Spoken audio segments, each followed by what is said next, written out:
Ikaw din. Good morning po. Testing na pala kayo. Ang lakas ng tubig. Ang lakas ng patubig. Ano po yan? Siya na. Ito na. Nag-ooperate na. Nag-ooperate na ang ating solar power irrigation system. So yan. Ang lakas. Opo. Bakit po pinaagos niyo muna? Ay magaling ay paagos muna. Naku, napakatagal pag umasa diyan sa sprinkler na yan. Tagal mabasa. Dahil pagka nabasa yan, mayabo, tatrakturahin na. Papakuha ko na. Ang lakas ng tubig. Siguro pag itong mga sprinkler na ito, pag yung may tanim na ang lupa, para yung pag may tanim na yung mais, na siya. Siya na mismo ang magbabasa. Ano po yan? Paano paandarin? Pinaandar na po ni Sir Arnold Ebrio ang ating, ano bang tawag dyan yung sweets? Sweets, Hindi rin ako mga video.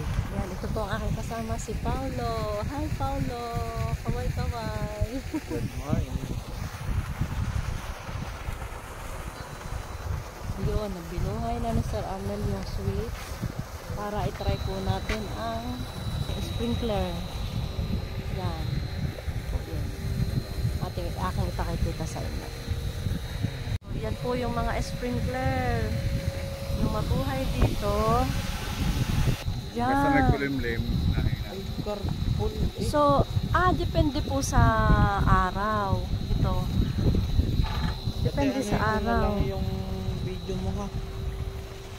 Pag walang araw, lalakas yan. Lalakas. Picture natin.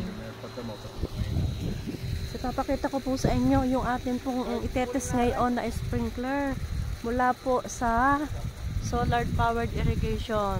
Ito pong mga hose na yan, nakatanim po yan sa ilalim ng lupa. Opo. Yan, medyo pagka daw po nakulimlim ang panahon, medyo kulimlim po kasi ang panahon. Yan, papakita ko sa inyo. Yan, humihina siya. Pero pag malakas naman yung maganda yung init, malakas din po ang daloy ng ating kuryente at malakas din ang pagbuga ng ating water sprinkler na ito. Para po ito sa mga magmamais natin, nagtatanim ng mais. So lahat ng nakikita nyo pong iyan, ang ganda kita nyo po ba? Yan. Yan po yung magdidilig sa ating mais. Yan, nabasa na tayo. Yay! Umiikot po siya. Carnal, umiikot nga po to, no? Naikot. Umiikot. Ito po yung ating recipient, si Mr. Arnold Ebrio, sa ating pong solar powered irrigation. At napakaswerte po niya at siya po ay napagkalooban ng ganitong programa mula sa ating national government ng Department of Agriculture. First time po ito na nagkameron ng ganitong solar powered irrigation system dito po sa amin. At napakaganda po. So lumalakas na uli yung sikat ng araw, kaya malakas na uli yung buga ng tubig. So ito pa po yung isa. Papatubig natin. Lakas po, Grabe, ang ganda. Napakaswerte. Pwede yung inumin, ano po? Pwede yung inumin. Ang lakas ng tubig. So ito yung isang option para po kung sakaling gusto niyo yung hindi dadaan doon sa sprinkler. Ito yung isa. Paaagos, flowing. Pagbubungkalin.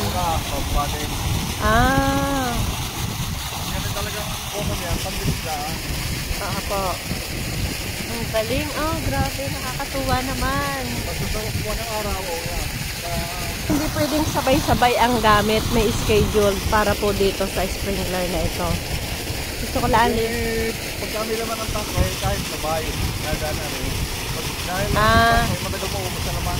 Gawa po ng malakas ang pressure. Saglit lang pagka sinuwan sa doon. Ang lakas po. Hindi lang po namin alam kung ilang cubic meters per minute. Sinabi po ba? Hindi kinuha ng sa kanya yung mga nagawa. Yung Hindi po namin kabisado yung mga... Yung drum na yon, ilang days nilagay dito. Pati may nag-visit pa dito sa doon. Yan. Wow! Ay, nakakatuwa. Nakakabasa. Malakas talagang init. So, yan. Ipapakita ko lang po din. Ano po? Ari po, yan. Ito po yung isang site lamang. Yan, ganyan po sila magdilig. So, yung pong lahat ng iyon, yung nakikita nyo pong iyon na parang hose na siyang nagbubuga. Yan, huminanaw na naman ang araw. So, umiikot po siya. Umiikot siya. Para dun sa papatak niya, yun yung didiligan niya. Yun. At nararamdaman po natin na humihina yung sikat ng araw. Kaya, yung patak ng tubig, yung pressure ng tubig, kasi depende po yun sa energy na nakukuha sa sunlight. Kuya Pao, oh hi, say hi. Yan, pupunta na tayo din sa pinaka-panel. Hindi ko po maano sa inyo kung ilang panel are, pero ito po yung kanyang kabuuan. So ano po are? Alam ko ano ang tawag din. Kaya tayo pinaka... So ito po yung solar panel na siya po ang kumukuha ng kuryente mula sa ating araw. Sobrang laki po nito. Grabe. Ang laki. Hindi po namin alam kung ilang panel po are, pero napakalaki. Yan po yung pinakatangke.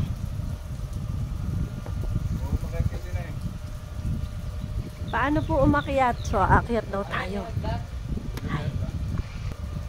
So, aakyat po tayo dito sa pinaka... Ay talaga, pwedeng umakyat.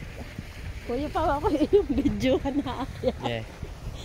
Pag ako'y nahulog, i-document mo pa ako. Siyempre.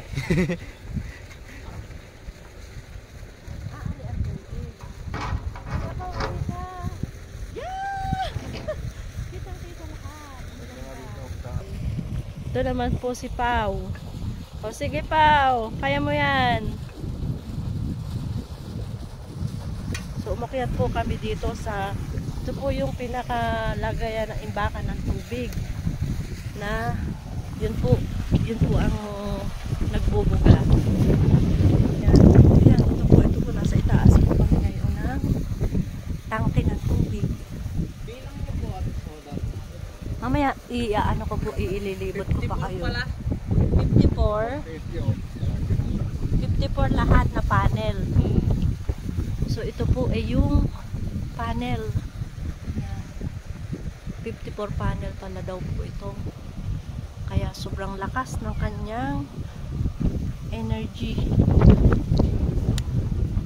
So, yung pong area ito ay umaabot po ito ng 4 hectares hanggang po doon sa kadulod-dulang yun. Kung natatanaw niyo po yung may mais na yun, doon po sa dulong yun, yun po ay meron ding install ng yan. Ganda talaga. Grabe, oy. Nakakatuwa naman. So, abot po yan hanggang doon sa dulong ayon. Yung, nakikita nyo po ba yung mga tawag ito? Yung ganito? Yan, nakikita nyo po ba yan? Yan po ay nakatanim. Para po yung meron silang tubo sa ilalim ng lupa, in-install po nila para po mapatubigan yung mga tanim nating mais. Ito po ay para sa mga magmamais. So, yun po mga nakikita nyo yung mga bakal-bakal na iyon. So, yan po ay lahat ay ganyan. Na ganito, sprinkler. Na nanggagaling naman po yung kanyang energy o yung kuryente para pag-functional po na umandar itong mga yan. Doon po sa ating solar power na naka-install na are na mamaya pupuntahan po natin.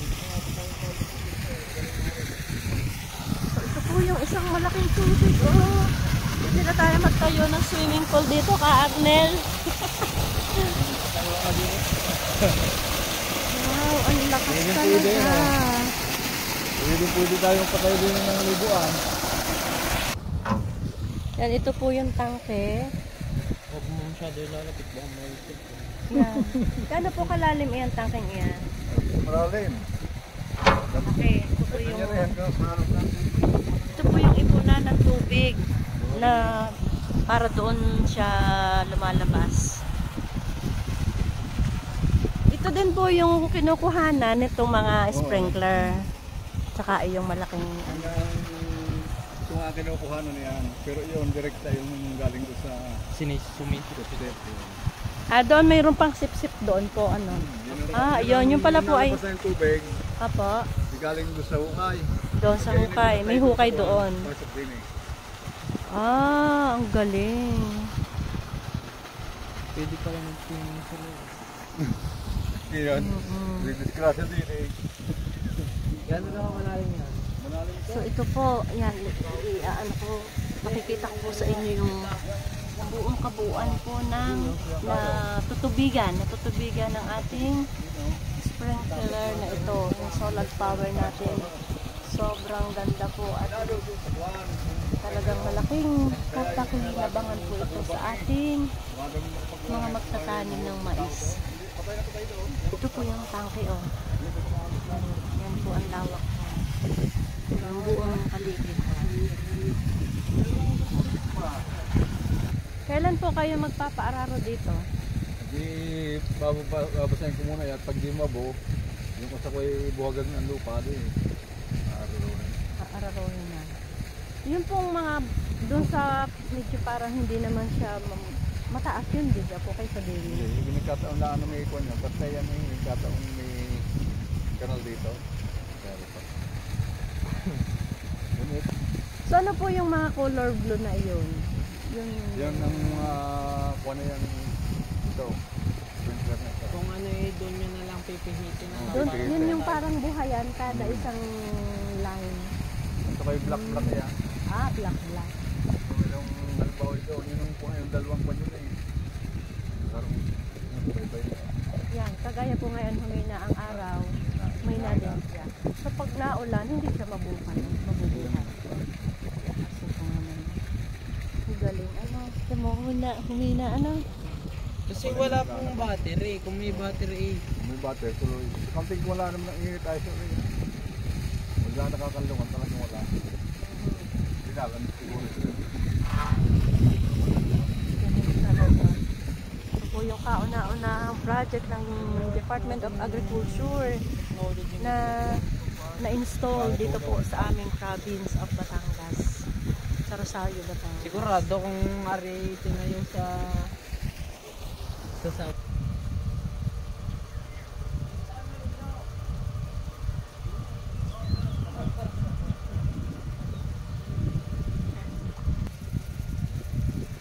So ayan po, nakikita natin na umaandar na po yung ating irrigation system, yung sprinkler.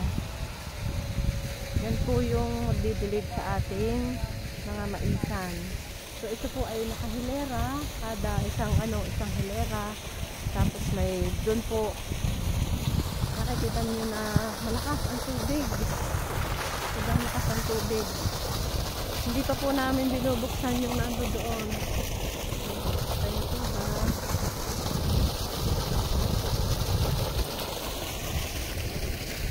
Yun po ay kasamahan pa rin. Doon sa mga kaulan hanggang doon sa dulo pa doon. Yan.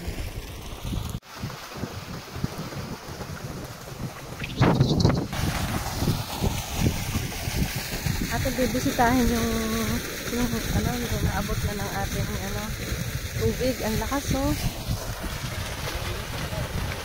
Lakas. Ito po yung gate valve. Kada isang hilera noon may isang gate valve. Lahat ay may gate valve. Yan po yung hanggang doon. So hanggang doon pa po yung ating may install ng sprinkler.